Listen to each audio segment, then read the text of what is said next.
हरिः ओम्। ओम नमो भगवते शिवानंदाय। ओम नमो भगवते चिदानंदाय। ओम नमो भगवते कृष्णानंदाय। ओम नमो भगवते श्री अखंडानंदाय। ओम नमो भगवते वासुदेवाय। ओम श्री रामाय नमः। श्रीराम रामेति रामेति रमे रामे मनोरमे सहस्रनाम तत्तुल्यं राम नाम वरानने। श्रीराम रामेति रामेति रमे रामे मनोरमे सहस्रनाम तत्तुल्यं राम नाम वरानने। श्रीराम रामेति रामेति रमे रामे मनोरमे सहस्रनाम तत्तुल्यं राम नाम वरानने। सियावर रामचंद्र की जय। आइए हनुमान जी विराजिए, कथा कहूँ मति अनुसार। प्रेम सहित गादी धरू, पधारिए पवन कुमार। सियावर रामचंद्र की जय।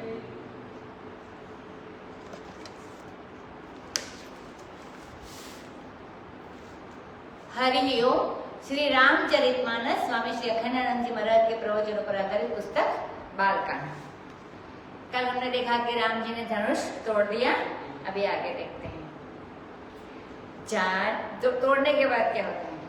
झांझी मृदंग शंख सहनाई, बेरी ढोल रुंद बिसुहाई। बाजहि बहु बाजन सुहाए, जहाँ तहाँ जुबति नरवंग लगाए। सखी न सहित हर्षी अति रानी, सुखत दान पराजनु पानी। जनक कहे सुख सोचु बिहाई, पैरत थके थाह जनु पाई। श्री हत भय भूप धनु टूटे, जैसे दिवस दीप छवि टूटे। सिय सुख ही बरनीय के ही भांति, जनु जात की पाई जल स्वाति। राम ही लखनु बिलोकत कैसे, ससी चकोर किशोर कुजैसे। सतानंद तब आय सुदेहा, सीता गमनु राम पहि कीन्हा। संग सखी सुंदर चतुर, गावहि मंगल चार। गवनि बाल मराल गति, सुषमा अंग अपार। सियावर रामचंद्र की जय। धनुष तोड़ दिया तो पक्का हो गया। तो अब तो झांझ बाजे बड़े सुंदर और तरह तरह के मृदंग शंख सहनाई बेरी ढोल नगाड़े सब वाद्यंत्र बजने लगे। युवती स्त्रियां जो थी वो मंगल गान करने लगी। पहले रानी को तो बहुत बड़ा दुख हुआ था, जनक जी की महारानी को, कि दावानल में जल रही थी। अब उनके लिए ऐसा हर्ष हुआ, यहाँ संभाल लिया है गोस्वामी जी ने, कि जिसको जिसको जो दुख पहले बताया था उसी हिसाब से उसके दुख की निवृत्ति हो गई। पहले बताया था कि रानी को दुख का दावानल था और वह शंकर जी के धनुष पर चढ़ा था। कल देखा कि सारे जहाज पर सब चीजें जड़ी हुई थी, शोक दुख पश्चाताप सब कुछ। तो वो रानियों का जो शोक था वह दुख था वो शंकर जी के धनुष पर चढ़ा था। वह टूट गया तो दावानल भी टूट गया। उसके लिए वर्णन कैसा था? सुखत धान पराजनु पानी।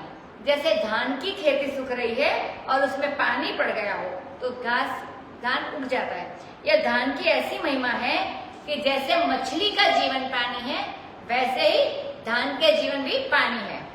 धान के बीज पहले पानी में 4 अंगुल 6 अंगुल पानी हो तो उसमें डाले जाते हैं। फिर उखाड़ कर उसको जब उनको रोपा जाता है तो घुटने भर पानी हो तो उसको रोप दिया जाता है। पानी में ही वह बढ़ता है, पानी से ही सिंचता है। और जब उसका भात पकाया जाता है तो वह भी पानी में ही पकता है। और इतना प्रेम है भात और पानी का कि शायद इधर के रोटी खाने वाले लोग न जानते हो।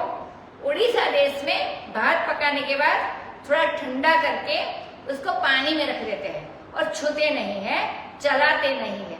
और 3 दिन के बाद इसको निकाल कर नींबू नमक मिलाकर उसको खाते हैं तो उसको वहां पर पखाल बोलते हैं। बड़ा स्वादिष्ट भोजन होता है। वैसे भी भात खाए तो प्यास भी ज्यादा लगेगी, धन का जीवन मरण पानी में ही होता है, माने इसकी तरह वो रानियों का दुख का दावानल चला गया। अब यहाँ तो धन सुख रहा था तो उसको पानी मिल गया, माने रानियों को भी जीवन मिल गया दुख के दावानल से। और जनक के मन में भी बड़ा भारी पश्चाताप था। विश्वामित्र जी ने कहा था कि जनक को बड़ा भारी दुख है, तो वह भी धनुष पर जाकर चढ़ बैठा था, तो अब वह भी टूट गया, धनुष टूट गया। तो जनक का भी शोक माने शोक मिट गया, उनको सुख की प्राप्ति हुई। वे मानो तैर रहे हो और उनको था मिल गई, था मानी बहने की जमीन मिल गई। अब आगे वर्णन करते हैं कि राजा लोगों की क्या दशा थी जो वहां आए थे। वो बोले श्रीहत भय भूप धनु टूटे, तो धनुष टूटते ही सब राजा श्रीहत हो गए, माने श्री माने समृद्धि, तो वो ऐसे हने हुए ऐसे हो गए। सब उनका वर्णन करते हैं जैसे दिवस दीप छवि टूटे, जैसे दिन में दीपक निस्तेज हो जाता है। क्यों? जब सूर्य प्रकाशित हो गया तो उनकी छवि सूर्य में चली जाती है। यह वर्णन आता है कि सूर्योदय आते ही अग्नि की ज्योति, जो अग्नि में जो ज्योति है वो सूर्य में जाकर समा जाती है, और जब सूर्यास्त होता है तो सूर्य की ज्योति अग्नि में चली जाती है। अरुणोदय सकुचे कुमुद उड़गन ज्योति मलिन, पहले अरुणोदय हुआ, अब सूर्योदय हुआ। बाल सूर्य का उदय हुआ, अब न अरुणोदय है न सूर्योदय है। अब क्या हुआ है कि जैसे दिवस दीप छवि छूटे, दिन आ गया, माने गोस्वामी जी कैसे क्रम क्रम से अपनी वस्तु को साथ साथ बढ़ाते हैं, यह ध्यान देने योग्य है। सीता जी को सुख हुआ, उसका वर्णन कैसे करें? तो यह भी तो जाकर बैठा था धनुष पर। अब जैसे चातकी को स्वाति का पानी मिल गया, स्वाति नक्षत्र का जो पानी होता है वैसे, तो चातकी बताई हो उसको, तो जैसे चातकी को स्वाति का पानी मिल गया वो कैसे खुश हो जाती वैसे। अब रामचंद्र जी को लखन कैसे निहारते हैं? लिखते हैं जैसे आश्चर्यचकित होकर प्रेम से भरकर शिशु चकोर चंद्रमा को देखता है, वैसे लक्ष्मण जी रामचंद्र जी की ओर देख रहे हैं। चकोर की भी एक भाषा है, कथा है। रामचंद्र का भी चकोर रूप से वर्णन किया हुआ है, सीता जी का चकोरी रूप से वर्णन किया हुआ है, लक्ष्मण भी चकोर रूप से वर्णन, लक्ष्मण जी का भी चकोर रूप से वर्णन किया हुआ है। तो यह सब मिलाकर रामायणी लोग एक कथा कहते हैं कि यह तो सारा चकोर परिवार था, सबके सब परिवार में चकोर ही थे, माने आतुर थे सब लोग। वे आगे पीछे का मिलाकर ऐसा कहते हैं, और सब मराल थे माने राजहंस थे, इसका भी वर्णन करते हैं। अब शतानंद जी ने आज्ञा दी, जो राजा के पुरोहित थे वो राज के, सीता जी ने रामचंद्र जी के पास गमन किया, उनके साथ सुंदर सुंदर चतुर सखी भी है और मंगलचार गा रही है।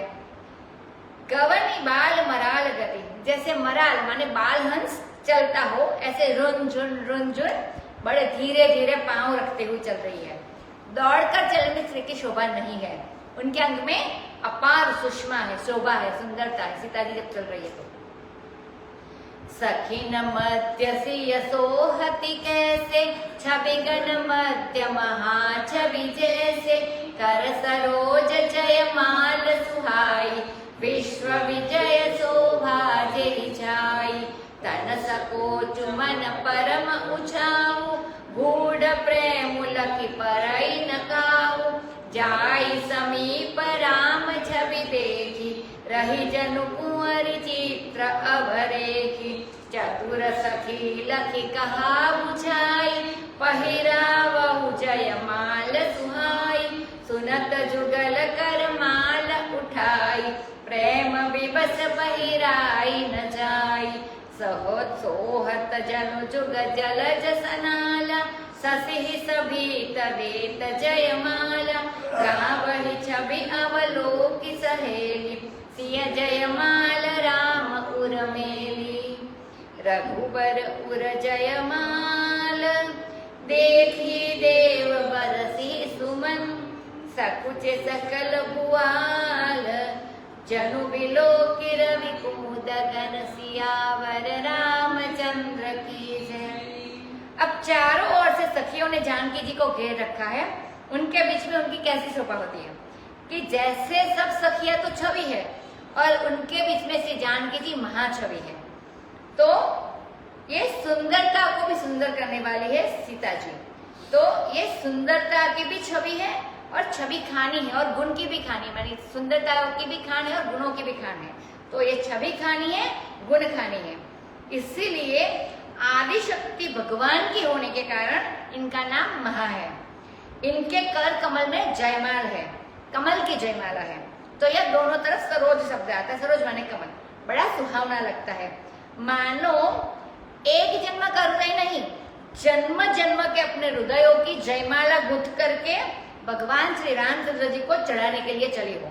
और इस जयमाल में विश्व विजय की भी शोभा है, क्योंकि जिस धनुष को रावण बाण पर्यंत कोई नहीं तोड़ सका, उस धनुष को रामचंद्र जी ने तोड़ा है। तो विश्व विजय तो अपने आप ही हो गया।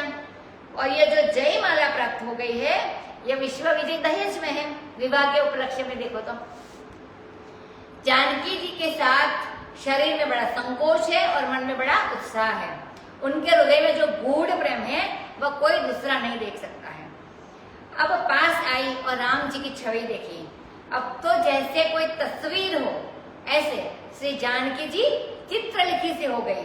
यह गूढ़ प्रेम राजा जनक को भी है, रानी को भी गूढ़ प्रेम है और जानकी जी को भी गूढ़ प्रेम है। लेकिन जनक जी और महारानी का जो गूढ़ प्रेम है वो वात्सल्य भाव से है, और जो जानकी जी का प्रेम वो मधुर भाव से, माधुर्य भाव से है। प्रेम तो है, वह है जो छिप कर रहता है। बाजार में जाहिर करके जो प्रेम किया जाता है वह प्रेम नहीं है, उसको तो बाजार विज्ञापन कहते हैं। गूढ़ प्रेम लखी पर ही न काहू, वह तो बड़ा गूढ़ प्रेम है, किसी को समझ में नहीं आता है। अब तो वे चित्र लिखी सी हो गई, माने जड़ता संचारी भाव का उदय हो गया। जड़ता संचारी भाव माने वह भाव जो स्थायी भाव की ओर चलते हैं और फिर जाके स्थायी भाव में रस का रूप धारण कर ले, इसको जड़ता संचारी भाव कहते हैं। जैसे राजा ने अपने प्रेम को जोग भोग मह राखे कोई, अपने भक्तियों को भोग में छिपा कर रखा था। सो इनकी बेटी है तो उनको भी छिपाना आता है, तो ये छिपाने में थोड़ी कम है, तो अपना भाव छिपा सकती है। अब सखी तो बड़ी चतुर है, उसने सोचा यदि ऐसे ये माला उठाए लिए रह जाएगी तो लोग कहेंगे कि देखो ना ये कैसी बोरी है, होश हवस नहीं है क्या, इसकी क्या दशा हो गई। तो उसने समझा कर कहा कि अब इस समय आंख से तो भगवान श्याम सुंदर को, राम श्याम सुंदर को देखना और जयमाल को हाथ में रखना उचित नहीं है। तो उस इशारे से कहा ये सुंदर जयमाला राम जी को पहना दो। अब सुनते ही दोनों हाथ से उन्होंने जयमाला उठाई, लेकिन प्रेम के अधीन हो गई, विवशता हो गई, परवशता हो गई, पहरा ही न जाए। जब उनके मन में तो ख्याल था कि दोनों बाहें इनके कंधे में डालकर इनके गले से हम लिपट जाए कि माला पहनावे, तो सोच नहीं सकती थी मैं खुद माला बन जाऊं इनकी और कि दूसरी माला पहनाऊं। तो वो सोच रही है भला दूसरी माला पहना में क्या रखा है, मैं ही खुद माला बन जाती हूँ। लेकिन प्रेम विवश हो गई है। अब जैसे दो कमल है, दोनों उनकी हथेली और बाह की नाल लगी हुई है और बड़े भय के साथ राम जी के मुखचंद्र को जयमाल पहना रही है। सहेली देख देख कर छवि का गान कर रही है। अब सीता जी ने माला रामचंद्र जी के गले में डाल दी। सियावर रामचंद्र की जय। देवताओं ने यह शोभा देखी कि रामचंद्र जी के गले में सीता जी की पहराई हुई जो जय माला है विश्व विजय की माला है। यह सीता जी पर विजय प्राप्त करना धनुष तोड़कर ही तो संभव था, बिना धनुष तोड़े सीता जी पर विजय प्राप्त नहीं हो सकती। और यह क्या है कि धनुष तो जड़ता है, निज जड़ता लोगन पर डाली, वह तो जड़ता ही जड़ता है।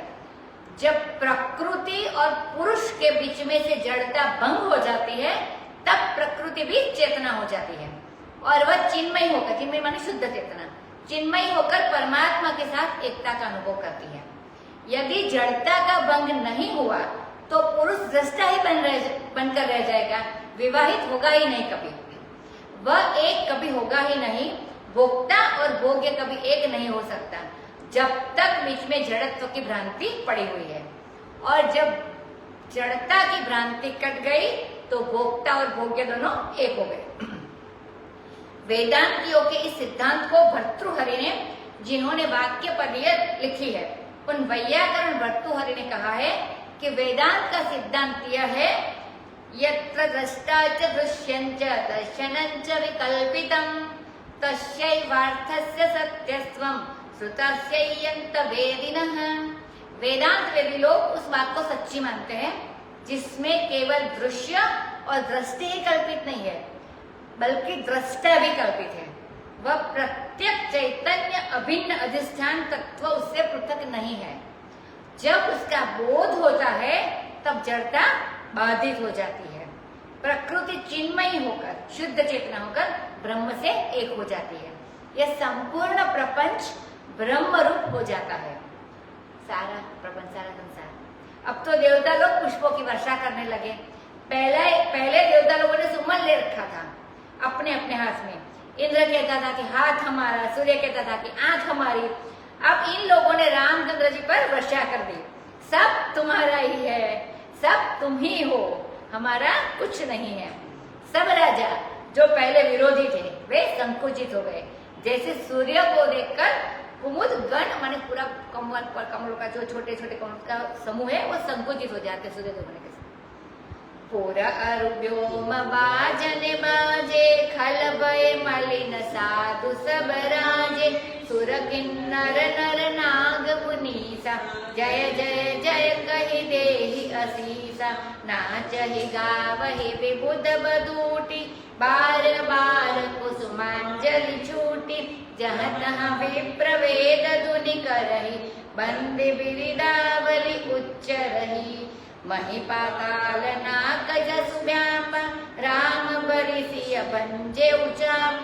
करहि आरति पुर नर नारी, देहि निछावरि वित्त बिसारी। सोहत सिय राम कै जोरी, छवि सिंगारु मनहु एक ठोरी। सखी कहहि प्रभु पद गौ सीता, करति न चरण परस अति बीता। गौतम प्रिय गति सुरति करी, नहीं परिसति पग पानी। मन बिहसे रघुवंश मणि, प्रीति अलौकिक जानि। सियावर रामचंद्र की जय। पूरा अरु व्योम बाजने बाजे, एक साथ ही नगर में और आकाश में दोनों जगह बाजे बजने लगे। और जो खल थे माने दुष्ट लोग थे वो मलिन हो गए, माने निराश हो गए। और साधुओं को तो बड़ा आनंद हुआ। सूर किन्नर नाग मुनर मुनीश्वर सब जय हो जय हो जय हो कहकर आशीर्वाद दे रहे हैं। ये देवता लोग ना चाहे गावहि विभूत बतूटी, ये देवता लोग जो तो चले आए जय जय करने के लिए। और उधर देवताओं की बहुओं को मिला एकांत, क्योंकि वे सास ससुर और पति के सामने तो जरा संकोच करें। तो जब ये लोग चले गए यहाँ पर चले आए जय जय करने, तो वधूटी माने जो छोटी बहू है, एक वधू होती है और एक वधूटी होती है। जैसे सिंधी लोग बोलते हैं एक गुल है और एक गुलड़ी। तो जो गुलड़ी है वह छोटी होती है और माने प्यारी भी होती है। तो वह यह वधू की अपेक्षा वधूटी छोटी है। तो गोप वधूटी दुकुल चौरा है। सो देवताओं की वधूटी नाचती है और गाती है और बार बार कुसुमांजलि की वर्षा कर रही है, पुष्पों की वर्षा कर रही है। ब्राह्मण लोग वेद ध्वनि कर रहे हैं। बंदी विरुदावली का उच्चारण कर। विरुदावली माने दिव्य काव्य होता है जिसमें व्यक्ति के गुणों का और उसकी उपलब्धियों का वर्णन किया जाता है, फिर इसकी वंशावली का और इसकी व्यक्ति की उत्कृष्टता का वर्णन किया जाता है, उसको विरुदावली कहते हैं। पृथ्वी में मही पाताल नाग दसो व्यापा, नाग माने स्वर्ग, तो पृथ्वी में पाताल में और स्वर्ग में यश व्याप्त हो गया माने फैल गया। सीता जी ने रामचंद्र जी का वर्णन किया, राम ने स्वयं सीता का वर्णन किया। कैसे कि उन्होंने धनुष तोड़ दिया। यह देखो लड़की वर्ग को पसंद करे वह बात दूसरी हुई, और यहाँ रामचंद्र जी ने यामेव एष वृणुते तेन लभ्यः, रामचंद्र भगवान ने स्वयं से जानकी जी का वर्णन किया धनुष तोड़ के। तो ये जो यामेव एष वृणुते तेन लभ्य है, इसमें ऐसा आता है कि जिसको यह आत्मा स्वयं चुने, मतलब आत्मा आत्मा परमात्मा उसी के द्वार प्राप्त होता है। वाक्यांश को खट्टोपनिषद और मुंडकोपनिषद भी बताया गया है। माने आत्मा को प्राप्त करने के लिए बुद्धि या ज्ञान ही पर्याप्त नहीं है। आत्मा को केवल वही व्यक्ति प्राप्त कर सकता है जिसे आत्मा स्वयं चुने, जैसे राम जी ने जानकी जी को चुना। जब आत्मा किसी व्यक्ति को चुनती है तब उसको आत्मा से आत्मा मिलती है और वह व्यक्ति को अपना रूप खोलती है आत्मा और उसे अपना स्वरूप का अनुभव कराती है। तो स्वयं आत्मा जब सुनती है परमात्मा से उनको सुनते हैं तब हो सकता है। तो रामचंद्र ने कैसे वर्णन किया कि धनुष तोड़ने का काम राम जी ने जानकी ने थोड़े ही किया, राम जी ने किया। तो दान देकर काम करके परिश्रम करके जो प्राप्त करे वह ज्यादा इच्छुक था पाने के लिए। अब पूर्व के यानी सारे नगर के नर नारी आरती कर रहे हैं और हमारे पास कितनी संपत्ति है इस बात को भूल करके सारे चीज न्यौछावर कर रहे हैं। सीता राम की जोड़ी कैसी सुहावनी है, तो बोले रामचंद्र जी श्रृंगार है और सीता जी छवि है, मानी सीता जी शोभा है। और छवि और श्रृंगार दोनों जैसे इकट्ठे हो गए हैं। इसी समय जोड़ी का भी वर्णन कर दिया, क्योंकि टूटत ही धनु भय हो गया, भय हो विवाह हो, जो धनुष टूटा उसी समय ब्याह हो गया। तो ब्याह हो गया तो जोड़ी के रूप में वर्णन करते हैं। और सब तो शिष्टाचार है, ब्याह में तो धनुष ही बाधक था ना, तो प्रतिबंध की निवृत्ति हो गई। और यह तो नित्य जोड़ी है राम जी की और जानकी जी, तो केवल प्रतिबंध की निवृत्ति इष्ट है, विवाह इष्ट नहीं है। अब सखिया कहती है कि सीता जी तुम प्रभु के चरण पकड़ो, तो डर रही है सीता जी कि कहीं हमको मुक्ति न मिल जाए, चरण पकड़े तो भगवान के चरण का स्पर्श करने से तो हम मुक्त हो गए। तो ताते जे हरि भगत सयाने मुकुति निरादर ही भगति लुभाने। बोले यह जो रामचंद्र जी से मिलने का सुख है असल में मुक्ति चाहने की चीज नहीं है, वह तो चाहने से और दूर होती है। जो मुक्ति को चाहता है वह अप्राप्त समझ कर जाता है, और मुक्ति को जैसे जब तक अप्राप्त समझते रहेंगे तब तक अपने नित्य शुद्ध बुद्ध मुक्त स्वरूप रूप का ज्ञान नहीं होगा। तो प्रेमी जो होता है वह मुक्ति नहीं चाहता है। और जानकी जी का तो ख्याल है कि इनका चरण स्पर्श करेंगे तो गौतम तीय गति सुरति करी नहीं परसती भगवानी। मानी जैसे अहल्या को जैसे मुक्ति मिल गई थी वैसे हमको मुक्ति मिल जाएगी। तो हमें मुक्ति नहीं चाहिए, हमको तो जन्म जन्म रामचंद्र के चरणों में रति चाहिए, रति प्राप्त हो गई ये से वो चाहती है। तो पाँव नहीं छूती है, अरे बाबा ये तो गले लगाने लायक है, गले लगाने के लिए है, छाती से लगने के लिए है, ये पाँव छूने के लिए है। इनका ओहदा तो बहुत ऊंचा है जगत जननी का, यह तो सखिया समझती नहीं है, इसलिए पाँव छूने को कहती है। यूं कहो कि जैसे रामचंद्र ने स्वयं अपने चरण अहल्या जी को छुआ लिए थे वैसे हमको छुआ दे तो हम क्यों छुए, माननीय है।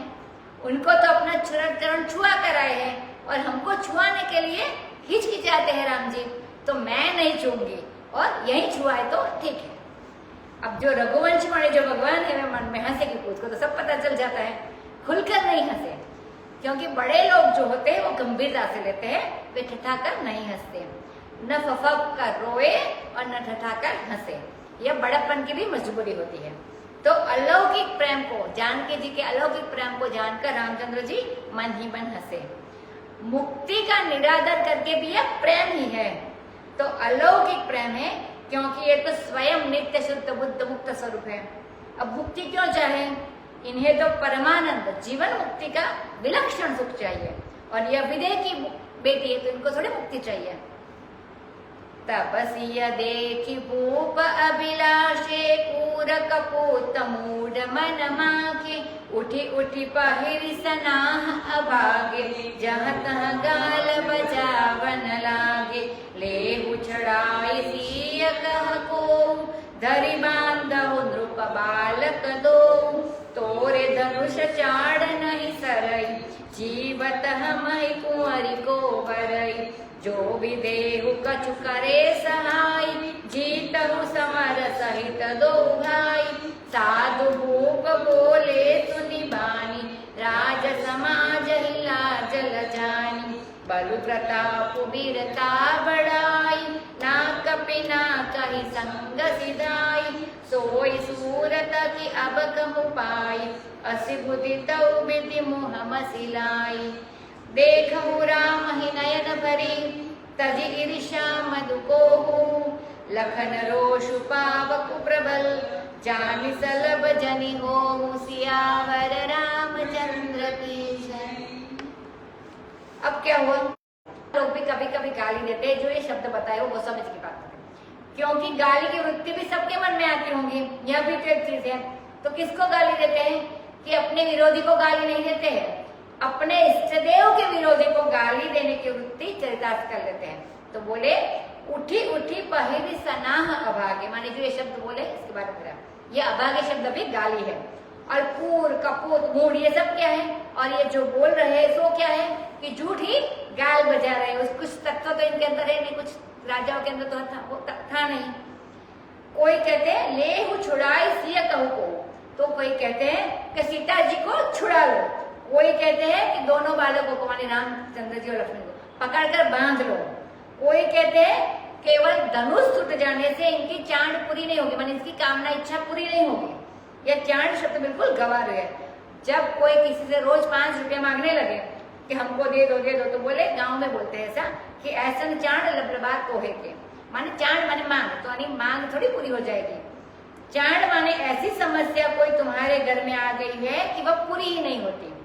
तो चांद माने एक प्रकार का तनाव जो चित्त में होता है, इतनी चाह है, तो चाट और चाह में तो मधुरता होती है। और ये जो चांद है इसमें जैसे कलेजा फट रहा है राजाओं का, गांव की बोली है, गांव में हमारे खूब इसका प्रयोग होता है।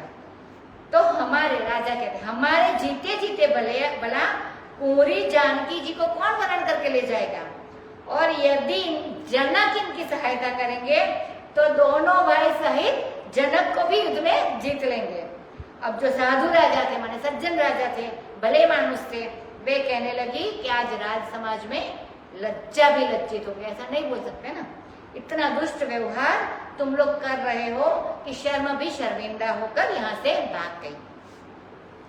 तुम लोगों का बल, जो अच्छे राजा बोल रहे, तुम लोगों का बल प्रताप वीरता बड़ाई और तुम्हारी जो सदगति थी, स्वर्ग था, वह पिनाक के साथ माने धनुष के साथ ही भाग गया। असल में यहाँ नाक शब्द का स्वर्ग नहीं है, यह नाक माने यही नाक जो लोगों के मुख पर लगी रहती है, यानी कीर्ति यश जो बोलते नाक करके बोलते गुजराती में भी। तो ये कहते हैं कि बल प्रताप वीरता बड़ाई और नाक माने कीर्ति यश। तो पिनाक में भी नाक है, इसलिए अनुप्रास जोड़ने के लिए ये शब्द कहा।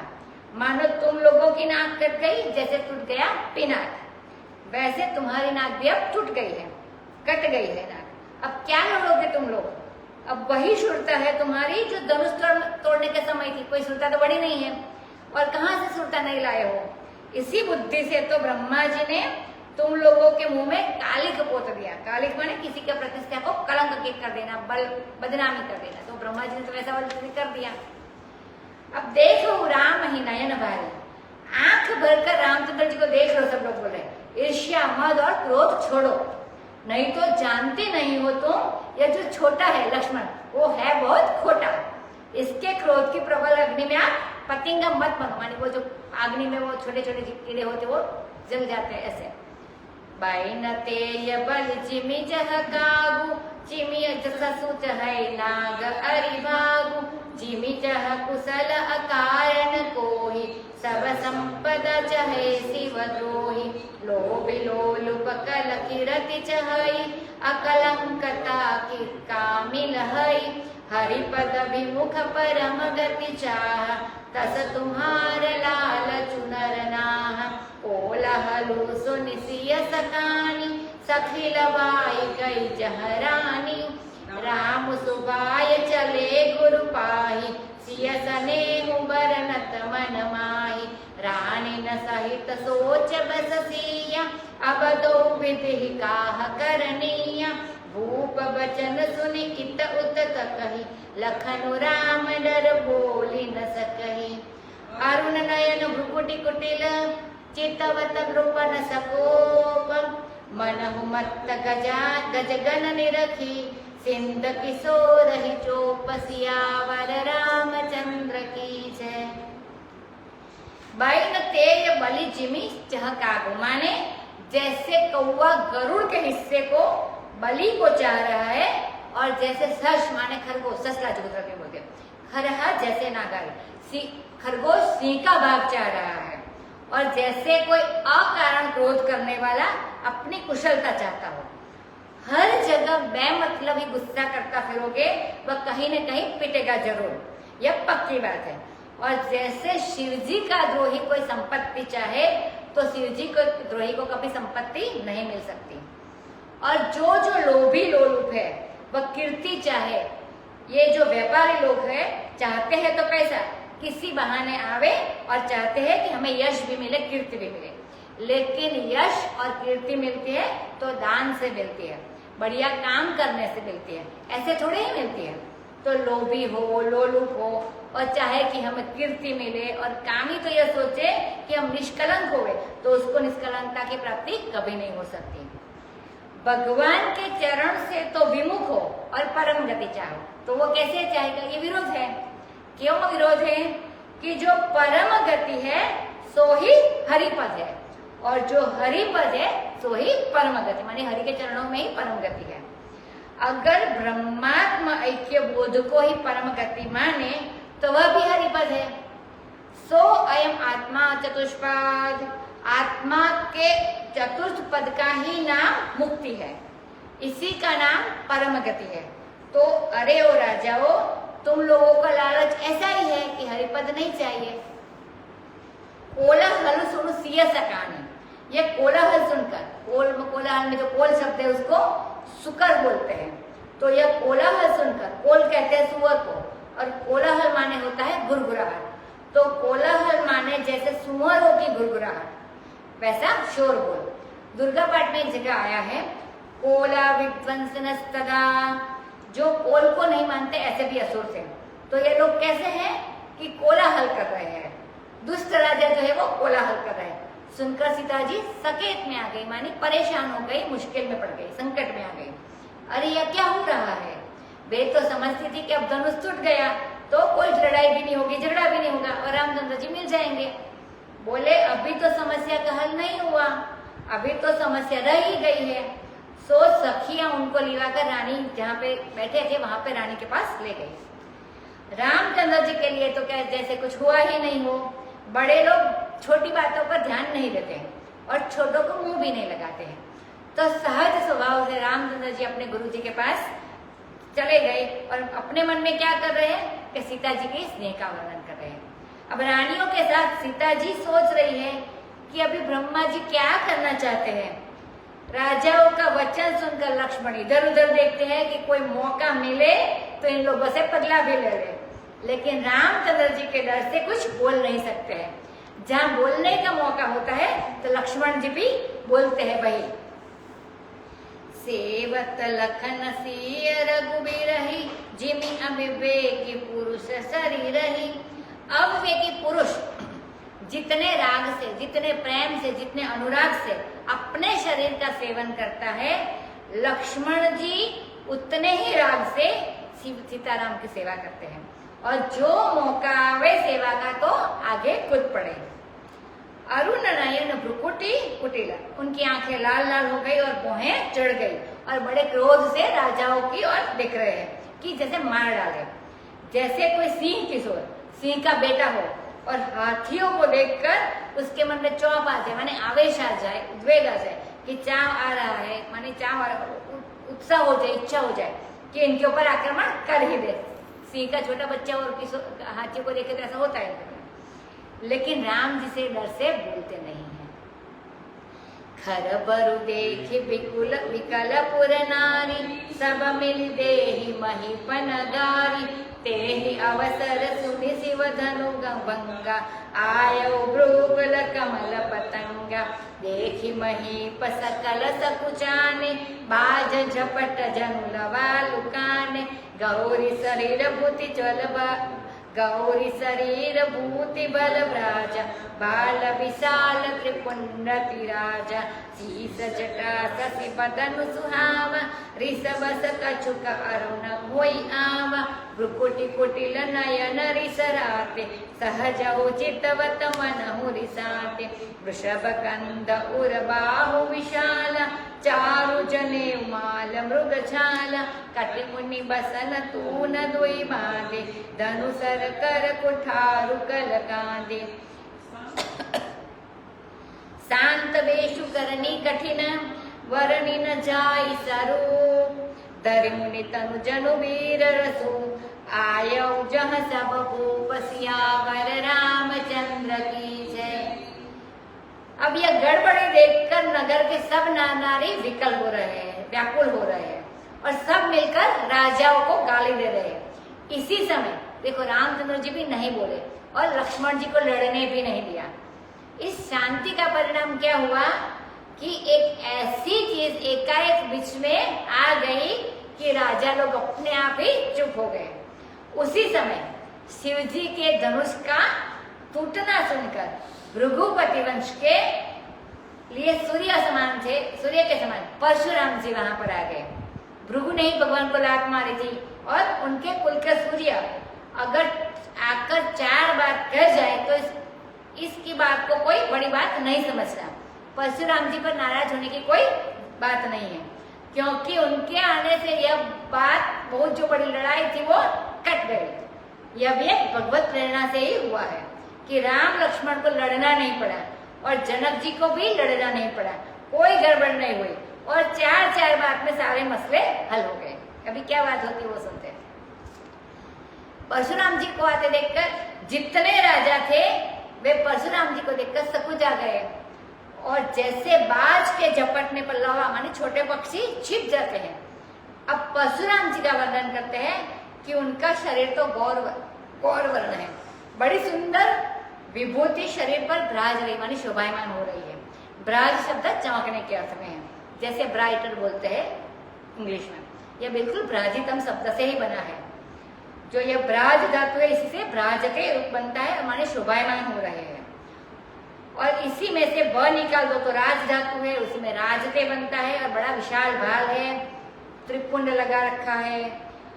शीश जटा शशि बदन सुहावा, ये तो महात्मा है ना, तो त्रिपुंड लगाते हैं, शीश पर जटा है, मुख बड़ा सुंदर है, लेकिन क्रोध के कारण, क्रोध आने के कारण कुछ थोड़ा थोड़ा लाल लगता है, भौहें टेढ़ी है और आंखों में गुस्सा भरा हुआ है।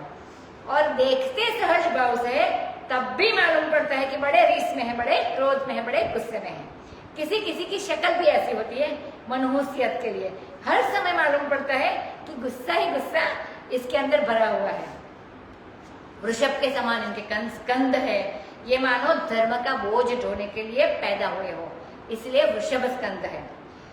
और उनकी छाती भी बड़ी चौड़ी है और बाहु विशाल है, उस पर सूत का चारों जनेऊ माने सूत का जनेऊ डाला हुआ है और माला भी पहनी है, मृगछाला भी लिए हुए है, कमर में चीर वसन है माने वस्त्र है, 2 तूणी भी है जो जिसमें बाण रखते, भाता जो गुजराते हैं बोलते हैं, हाथ में धनुष और बाण भी है और कुठार कंधे पर, कुठार माने जो कुल्हाड़ी बोलते हैं, परशु बोलते हैं जो इसके नाम से है, तो माने वेश मुनि का है और शस्त्र अस्त्र से सुसज्जित है। पर हर्षु भी है, धनुष बाण भी है और वो वर्णन का जो वेश सज्जा है वो ब्राह्मण की भी है।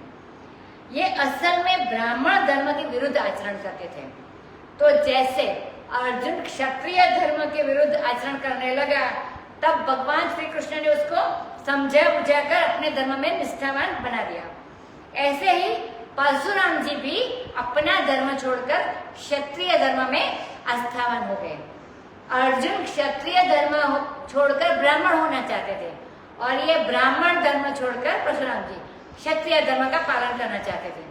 तो दोनों ही अपने अपने धर्म के विपरीत आचरण की ओर प्रवृत्त थे। तो वहां श्री कृष्ण भगवान जबानी काम कर लेते थे, माने बात करके, शिक्षा देकर, सलाह देकर काम कर लेते। और श्री रामचंद्र जी ने जबानी काम नहीं किया, माने उपदेश नहीं दिया, समझाया नहीं, गीता का उपदेश नहीं दिया। ऐसी युक्ति की कि लक्ष्मण जी ने चिढ़ा कर ही उनको दुरुस्त कर दिया, बिल्कुल ठीक ठिकाने आ गए। वेश तो शांत है और करनी बड़ी उनकी कठिन है, उनके स्वरूप का वर्णन नहीं किया जाता। ये राम जी की बात हो रही है कि अब राम जी शांत है लेकिन करनी बहुत बहुत बड़ी बड़ी कठिन करते हैं, उनके स्वरूप का वर्णन नहीं किया जा सकता। मानो वीर रस मुनि का वेश धारण करके वहां आया, वही जहां सब राजा है। देखत भृगुपति बेशु कराला, उठे सकल भय विकल भुआला, पितु समेत कहि कहि निज नाम, लगे करन सब दंड प्रणाम, जेहि सुभाय चित वही तु जानी, सो जानई जनु आई कुटानी। जनक बहोरी आई सिरुनावा, सिय बोलाई प्रणाम करावा। आशीष दिनी सखी हर्षानी, निज समाज ले गई सयानी। विश्वामित्र मिले पुनि आई, पद सरोज में ले दो भाई। राम लखनु दशरथ के तोटा, दिनी असीस देखी बल जोटा। राम ही चित्त रहे थकी लोचन, रूप अपार मार मदलो मोचन। बहुर बिलोक विदेह सन, कहु काह अति वीर। पूछत जानि अजान जिमि, व्यापे को शरीर। सियावर रामचंद्र की जय। अब भृगुपति परशुराम जी का कराल वेश जानकर, माने भयानक डरावना वेश देखकर सब राजा भय विकल होकर उठकर खड़े हो गए और अपने बाप का नाम ले लेकर, क्योंकि इनके पिता शायद ब्राह्मण के भक्त रहे हो और परशुराम जी को मालूम हो तो थोड़ी कृपा करेंगे कि ये ब्राह्मण भक्त के बेटे हैं, और प्रणाम करने में अपना परिचय भी बताना शास्त्रीय है। गोत्र का भी नाम लेना चाहिए। अमुक गोत्र, अमुक पुत्र, अमुक अहम, वो भवंतम अभिवादये, ऐसे प्रणाम करने की रीति है। सो अपना नाम कहकर सब दंड प्रणाम करने लगे। अब परशुराम जी बड़े प्रेम से सहज स्वभाव से किसकी ओर देखते, लेकिन वे तो सहज स्वभाव से देखे तब भी ऐसा मालूम पड़े कि अब ये बस ये फरसा हमारे ऊपर गिरने वाला है, ऐसे थे। अब जब ये लोग प्रणाम कर चुके राजा लोग, तो थोड़ी भीड़भाड़ देखकर राजाओं को देखकर थोड़ी शांति आवे। जनक ने आकर सिर झुकाया और सब लोग तो पांव छूते थे, जनक जी ने पांव नहीं छुआ। इसका अभिप्राय है कि जनक जी तो बड़े बड़े मुनियों के भी गुरु है। उनसे तो सुखदेव आदि को ने तत्वज्ञान की शिक्षा ली है जनक जी से।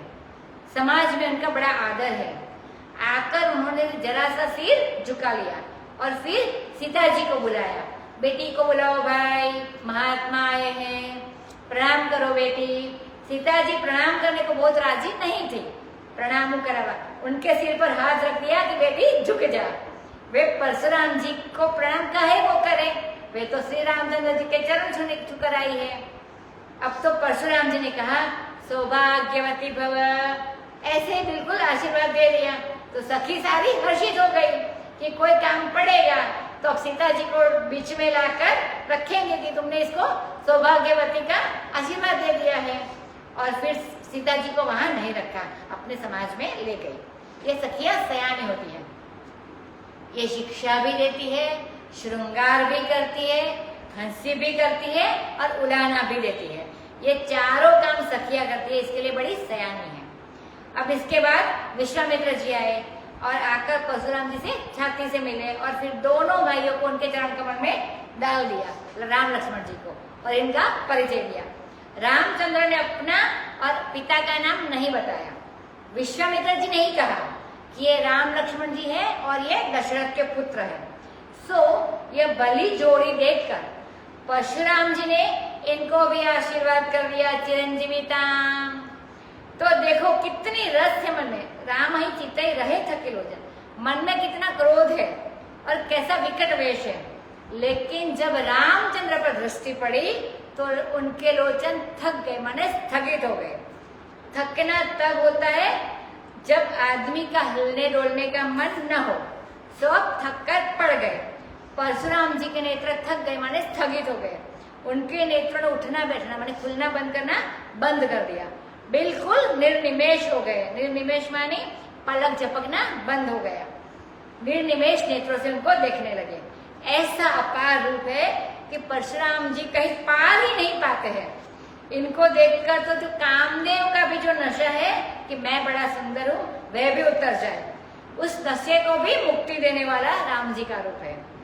अगर कोई काम के नशे में हो और रामचंद्र जी का इस रूप का ध्यान करे तो उसके हृदय से काम का नशा भी उतर जाता है। ऐसा है यह राम रूप। खरदूषण भी जिसको देखकर बोले कि बड़े सुंदर है, मारने लायक नहीं है। जो देखे सनकादिक मोहित हो जाए और जनक आदि विदे भी मोहित हो जाए और लक्ष्मी नारायण भी मोहित हो जाए और गौरी शंकर भी मोहित। इतना प्यारा रूप था। अब पुनः देखकर उन्होंने जनक से पूछा कि बताओ भीड़ काहे की है। परशुराम जी ने जानते तो थे कि धनुष यज्ञ है और धनुष टूटने का शब्द माने ध्वनि सुनकर तो आए हैं, परंतु अनजान की तरफ पूछते हैं कि जनक जी के मुख से यह बात निकल जाए। तो क्रोध आ गया। अभी पूछने के बाद और सुनने से पहले भला क्रोध व्याप्त होने की क्या जरूरत है, लेकिन क्रोध आ गया परशुराम में। यह बड़ों के सामने गुस्सा आना अमंगलता का लक्षण है। बड़ों के सामने गुस्सा नहीं आना चाहिए। अपने से श्रेष्ठ पुरुष के सामने जब चित्त क्रोध से व्याप्त हो जाए तो समझना कि अब कोई बड़ा अपशगुन, बड़ा अमंगल होने वाला है। समाचार कहि जनक सुनाई, जेहि कारण महिप सब आए। सुनत बचन फिर अनत निहारे, देखे चाप खंड महि डारे। अति रिस बोले बचन कठोरा, कहु जड़ जनक धनुष कई तोरा। बेगी देखाओ मूढ़नत आजु, उलटौ महि जहाँ लहि तव राजु। अति धरु उतरु देत नृपुनाहि, कुटिल भूप हर्षे मन माहि। सुर मुनि नाग नागर नर नारी, सोचहि सकल त्रास उर भारी। मन पछताति सिय महतारी, विधि अब सवरि बात बिगारी। भृगुपति कर सुभाव सुनि सीता, अरध निमेष कलप समबीता। सभय बिलोके लोग सब, जानी जानकी वीरु। हृदय हर्ष विषादु कछु, बोले श्री रघुवीरु। सियावर रामचंद्र की जय। अब जनक जी ने सब बात बताई जिस कारण से सब लोग राजा लोग यहाँ आए हुए हैं। तो नृप लखी कुंवरी सयानी, बोली गुरु परिजन। करी मत रचो स्वयंवर, शिव धनुधनी बन। यह सब समाचार जनक जी ने उन्हें सुनाया। अब वचन सुनकर फिर अनत देखा, मानी अन्यत्र देखा उन्होंने। अनत माने अन्यत्र। अन्यत्र शब्द अवधि में आकर माने अवधि भाषा में आकर अनत हो गया है। और निरीक्षण शब्द जो है वो निहारे हो गया। बोलते हैं अवध में जाओ तो निहारे बोलते, देखने नहीं बोलते। देखा उन्होंने कि धनुष के 2 टुकड़े धरती पर डाले हुए हैं और ये डारे शब्द का भी डारे हुआ है और विदीर्ण होकर पड़े हैं, माने टूटा हुआ नियत होकर पड़े हैं। यह रीस शब्द, अति रीस बोले बचन कठोरा। यह रीस शब्द रोष से बना हुआ है। बड़े रोष से उन्होंने कठोर वचन कहा। अरे जड़ जनक, बता इस धनुष को किसने तोड़ा है। यह पहली बुद्धि उनकी देखो कि सारी दुनिया तो जनक को जनक जनक करके नहीं बुलाते हैं। विदेह माने जीवन मुक्त तत्व ज्ञानी कहती है। और परशुराम जी के मुख से सर्वार्थान विपरीतांश माने सबसे विपरीत निकलना, यह तो बिल्कुल वस्तु को विपरीत देखने वाली एकदम तामसी बुद्धि की तरफ प्रकट करती है। परशुराम जी की तामसी बुद्धि को प्रकट करती है। जो जनक को जड़ कह सकता है वह अविनाशी राम को विनाशी भी कह सकता है। क्या आश्चर्य कि हम तुमको मार डालेंगे। बोले इस धनुष को किसने तोड़ा। अरे मूढ़ जल्दी दिखा दे, नहीं तो आज ही जहां तक तुम्हारा राज्य है पृथ्वी को उलट दूंगा। अब तक तो मैं महिकों के साथ भिड़ते रहे। बोले अब आज मही के साथ भी भिड़ेंगे, माने पृथ्वी के साथ भी भिड़ेंगे। जिस मही पर ऐसे महिप रहते हैं धनुष तोड़ने वाले, उस मही का ही सत्यानाश कर डालेंगे। अब राजा जनक तो बहुत डर गए क्योंकि रामचंद्र के प्रति अति वात्सल्य है उनका। वे तो धनुष तोड़ने के समय कहते थे जब धनुष की ये लड़का है, किशोर है कि लड़का है। इधर जो कुटिल राजा थे वो हर्षे मनमाए, दूसरे की वो जो कुटिल राजा थे वो खुश हुए। दूसरे की तकलीफ देखकर जब मन में हर्ष हो तो समझ जाना कि वह व्यक्ति दुष्ट व्यक्ति है। जितने देवता मुनि नाग नगर के नर नारी है सबके हृदय में बड़ा भारी त्रास हो रहा है और शोक से ग्रस्त और वो राजा दुष्ट थे वो हर्षित हुए थे। सीता जी की माता मन में पछता रही है कि हाय हाय ब्रह्मा ने हमारी सारी बात बिगाड़ दी। अब सीता जी को तो पहले से ही परशुराम के बारे में कुछ मालूम नहीं था, तो उनके स्वभाव का पता चला कि ये उसी वंश में पैदा हुए हैं जिन्होंने नारायण भगवान को भी छाती पर लात मारा, और इन्होंने बाप ने कहने पर अपने मैया को भी मार डाला और अपने भाई को भी मार डाला।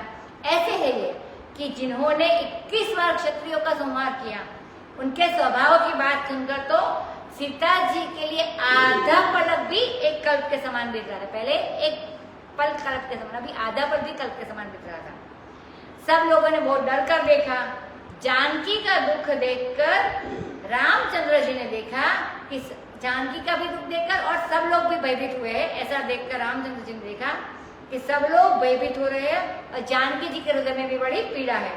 तो रामचंद्र भगवान वैसे तो बोलते नहीं है, क्या जरूरत है बोलने की, लेकिन जनक भी तो डर रहे हैं। तो यह भी विपरीत धर्म है। जो जीवन मुक्त है, ज्ञानी है, उसके चित्त में डर नहीं रहना चाहिए। इस अधर्म को कि जो डर रहे, इस अधर्म को कि जो जनक जी के चित्त में डर आया, उसके डर को भी दूर करना चाहिए, वो अधर्म को भी दूर करना चाहिए। वो भी राम जी का काम है। और विवाह के दिन ही टूटत ही धनु भयहु बिहाऊ, विवाह के दिन ही जानकी जी को इतना दुख हो जाए तो आगे जीवन में वे कैसे सुखी करेंगे, वे भी राम जी सोच रहे हैं। तो बोले वह डर भी तुरंत मिटाना है, और भक्तों के मन में भी बड़ा भारी भय है, तो सबका भय भी दूर करना चाहिए। अब श्री राम बोले श्री रघुवीर, ये तो वीर है ना, जनक जी डरते हैं, ये रघुवीर थोड़े डरते हैं। चले थे धनुष तोड़ने के लिए, उसी समय भी सहज स्वभाव से ही चले थे, हर्ष विषाद नहीं। धनुष टूट गया तब भी हर्ष विषाद नहीं। अब परशुराम जी आए तब भी हर्ष विषाद नहीं, माने सुखे दुखे समय कृत्वा प्रसन्नताम या न गताभिषेकस्तथा नमले वनवास दुःखतः मुखाम मुझे श्री रघुनंदस्य। तो यह रघुनंद जी की जो मुखाम्बुज, मुख कमल है, अम्बुज माने कमल, तो मुख कमल श्री है, यह तो अभिषेक से भी प्रसन्नता को प्राप्त नहीं होती और वनवास के दुख से भी मलिनता को प्राप्त नहीं होती, सब में समता है। यह तो हर्ष और विषाद में सम सुख दुख है। नित्य जीवन मुक्त है ना राम जी। एक जीवन मुक्त होता है जो पहले जीवन मुक्त नहीं होता, जब ज्ञान होता है तब जीवन मुक्त होता है। और राम जी तो नित्य जीवन मुक्त है, पहले भी थे अब भी है, इनमें ज्ञान का प्रागभाव कभी रहा ही नहीं है। तो बोले श्री रघुवीर, नाथ शंभुगनुबंज निहारा, होय के एक दास तुम्हारा, आय सुकाह कहिय किन मोहि, सुनि रिसाई बोले मुनि कोहि, सेवक सो जो करे सेवकाई, अरि करनी कर करिय लराई, सुनहु राम जेहु शिव धनु तोरा, सहस बाहु सम सोरि पुमोरा, शोभिल गाओ बिहाई समाज, नत मारे जे हई सब राज, सुनि मुनि बचन लखन पुस्काने, बोले पर सुधर ही अपमाने, बहु धनु ही तोरि लरिकाई, कबहु न असिरि सकिन्हि गोसाई, एहि धनु पर ममता के हेतु, सुनि रिसाई कह भृग कुल केतु, रेणुक बाल काल बस, बोलत तो ही न संभार, धनु ही समति पुरारी धनु, विदित सकल संसार, सियावर रामचंद्र की जय। अब रामचंद्र जी ने देखा कि जनक तो डरते हैं, तो बात साफ साफ दो टूक में कह देनी चाहिए। परशुराम जी बोले, हे स्वामी, श्री रामचंद्र जी बोलते हैं, हे स्वामी, इस शंभु के धनुष को तोड़ने वाला आपका ही कोई दास है। वैष्णवों में ये बोलने का रिवाज है, अपने को कहते हैं, यह नहीं कहते हैं कि मैंने तोड़ा है, मैंने यह काम किया। वैष्णव लोग ऐसा नहीं बोलते, तो आपके सेवक ने किया है ऐसा बोलते हैं। लेकिन परशुराम जी बोले, सेवक तो वह है जो सेवकाई करे, मानी सेवा करे। तुम तो दुश्मन का काम कर रहे हो, जब कोई दुश्मन का काम करे तो लड़ाई करनी चाहिए। तो हे राम सुनो, जिसने शिव धनुष तोड़ा वह हमारा दास नहीं है, हमारा सेवक नहीं है। वह तो जैसे सहस्त्रबाहु हमारा शत्रु था, परशुराम जी के शत्रु थे, वैसे ही वो मेरा शत्रु है। परशुराम जी को यह ख्याल है कि शंकर जी के जितने अस्त्र शस्त्र है वे मैंने उनसे प्राप्त कर लिए हैं, तो उनको चिढ़ाने, मतलब उनको चढ़ाने का नहीं, चलाने का नहीं, रखने का अधिकारी सिर्फ मैं हूँ। ये बीच में दूसरा कौन आ गया? राम जी ने जड़ा के तोड़ा ना, तो बोले कि वह इस समाज को छोड़कर, जिसने धनुष तोड़ा है, वह इस समाज को छोड़कर अलग खड़ा हो जाए, नहीं तो सब मारे जाएंगे। अब लक्ष्मण जी ने सोचा कि अब रामचंद्र जी तो विनय की बात करेंगे और यहाँ इनके यश की पताका ऊंची होनी चाहिए, तो झट जैसे डंडा बीच में आ जाता है पताका ऊंची करने के लिए, वैसे ये झंडे का डंडा बनकर बीच में आ गए। यहाँ रामचंद्र जी के बोलने से काम नहीं बनता, तो यह बात लक्ष्मण जी ने सोच ली और आकर बोलना प्रारंभ कर दिया कि देखो, अभी मुस्कुराते हैं लक्ष्मण जी, फिर हंसेंगे और फिर आगे और हंसेंगे। ज्यों ज्यों चिढ़ेंगे परशुराम जी, ये परशुराम जी की हत्या है। यह देखो बात क्या है कि अब ब्राह्मण को शस्त्र से नहीं मारा जाता है, यह शास्त्र का विधान है। जब उसको मारना हो तो गुरु को भी डंडा नहीं मारा जाता, उसका जब अपमान कर दिया जाता है, मुंहतू कर दिया जाता है, इसी से भी गुरु हत्या का पाप लग जाता है।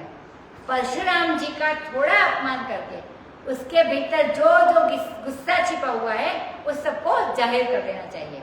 देखो, गुस्से में आने से क्या होगा कि उसके हाथ पांव कांपने लगते हैं, तो उसकी शक्ति क्षीण हो जाती है और मुंह से न जाने क्या क्या बक देता है, तो लोग उसकी पोल पट्टी भी समझ जाते हैं। और अपमानित होने से वह श्रीहीन हो जाते हैं, मानी समृद्धि, उसकी सारी शक्ति चली जाती है, तो उसके हृदय में जो बल है, आत्मबल है, वह भी उसका क्षीण हो जाता है। ये युद्ध की मतलब रणनीति है, युद्ध नीति है। तो लखन तो रामचंद्र जी के शत्रु का बल क्षीण करने पर उतार हो गए। रामचंद्र जी के शत्रु अभी तो परशुराम जी है। बिना लड़ाई की देखो हम तुम्हें कैसे धरती पर गिराते हैं, ऐसा मन में बोलते हैं। वह लंगी मारे लक्ष्मण जी ने, मानी जो कुश्ती का राव होता है वह लंगी मारे लक्ष्मण जी ने, मानो परशुराम जी का कोई डर ही नहीं। सब लोग इतना डरते हैं लेकिन इनको डर नहीं है। इतना वीर पुरुष बहादुर जब सामने आया और उससे ये डरते नहीं है, मुस्कुरा जाते हैं उसके सामने, तो जलकर खाक हो जाता है, उसका बल क्षीण हो जाता है। और बोले हाथ में कुल्हाड़ा और धनुष बाण सब कुछ है, परंतु अपमान करते हुए बोलते हैं कि मैंने तो बचपन में बहुत सारे ऐसे धनुष तोड़ दिए और हे गोसाई, गोसाई बोलते परशुराम जी को, रामचंद्र जी ने नाथ कहा था परशुराम जी को, न तो उसको निभाया कि हमारे बड़े भाई ने आपको नाथ किया कहा है तो आप गोसाई है, ऐसा भी बोल दिया। गोसाई कहने भी बहुत आदर नहीं है। वैसे तो तुलसीदास जी महाराज को भी गोसाई कहते थे, लेकिन गोसाई कहना कोई बहुत आदर की वस्तु नहीं है। हमारे अवध में गोसाई उसको बोलते हैं जो पहले हो जाते हैं साधु लेकिन बाद में कर लेते हैं ब्याह। तो ब्याह करके जो बच्चे वाले हो जाते हैं जोगड़े कहते हैं उसको, और संजोगड़े भी कहते हैं, अतीत कहते हैं उनको, जोगी भी कहते हैं।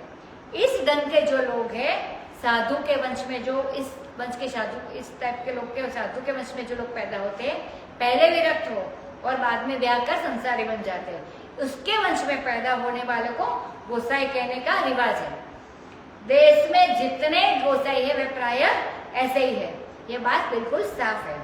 जिनके पूर्व पुरुष पहले विरक्त रह चुके हैं, बाद में कोई मानते हैं कि ब्याह किया, कोई मानते हैं कि ब्याह नहीं किया, लेकिन उनके वंशज जो कोई चाहे नादज हो माने शब्दों से उत्पन्न हुआ हो उनके, या तो चाहे बिंदु जो माने संयोग से उत्पन्न हुआ, उन्हीं को गोसाई वृंदावन में भी बोला जाता है।